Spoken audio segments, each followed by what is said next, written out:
How long should we go no contact? I get this question all the time, and in this video, I'm actually going to answer that question. Yes, you're going to find out. Hey, I'm Steve from Emotional Wisdom. I'm a relationship coach dealing specifically with attachment styles. Now, those dismissive avoidants, they love no contact, don't they? Wait till the end of this video because we're going to uncover the one thing that everyone is getting wrong about no contact, and you're going to get it right. No, don't message first, says everyone on social media. It's the greatest sin when you're dating a DA. What a load of rubbish, and this is why. Now ask yourself, how long would you give anyone else? A relative, a friend, a work colleague? 10 days? 2 weeks? Do the same for your dismissive avoidant partner as you would for anyone else, and this is why.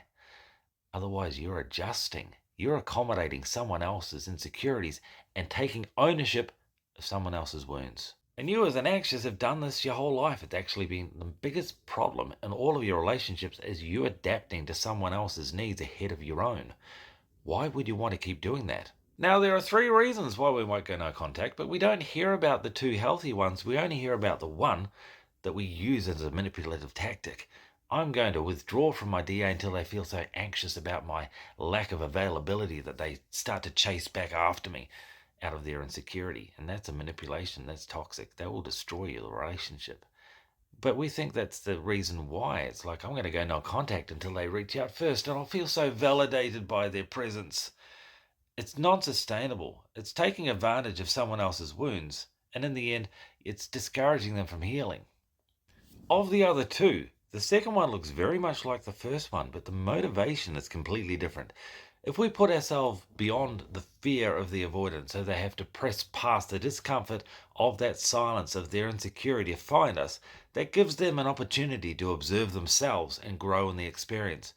Now, it looks exactly the same, but one is attraction and the other is pursuit. One is born of validation seeking, the other one's born of an encouragement of growth and a recognition of self-worth. Now, both 1 and 2 look exactly the same on the outside, but the difference is the motivation. Now, the third reason is possibly the most important reason as to why we would want to go no contact, and no one's talking about it. How do you feel when you pull away? When you say, I'm not going to contact my partner, I'm going to resist that urge and make my emotions my responsibility and take ownership of them? Oh, no, that's not what we want to do. We want to put our emotions in the hands of the avoidant partner, don't we? Let them be responsible for the way I feel. That always works out well, doesn't it? Now, that's probably a massive challenge for you if you're anxiously attached. No, I need my avoidance presence to feel regulated.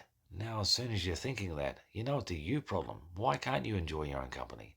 Why do you feel this perpetual loneliness unless they're around?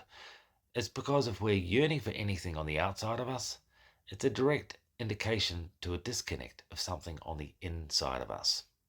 So that space, when we're giving ourselves that opportunity to observe that insecurity in that no contact time, will be self-serving. We need to reach out to Steve, the life coach, who can help us learn how to reconnect to ourselves and no longer feel that yearning. That's the greatest opportunity we have within no contact, the one that we don't tend to actually acknowledge. But nonetheless, if that time goes past that we would have given to anyone else and we haven't reached out to the DA, then do so, unless you're feeling triggered. If you're not feeling calm, then your whole expression is going to be affected and it's going to feel to the avoidant partner like entrapment or pursuit, and they're not going to want to know you. So if that sense of calm is eluding you and you can't seem to find that space, so you know that your expression is going to seem so easy for them to receive, then maybe you and I can have a conversation about rebuilding the structure of identity within you so that it supports healthy language and communication. Not just learning the right words to use, but knowing that we have the emotional backup to actually support it. So I'll be here waiting for your direct message. Hey Steve, how do I achieve that sense of calm so that when that time has passed and I do reach out, it's going to be a positive experience for us and for our avoidant partners?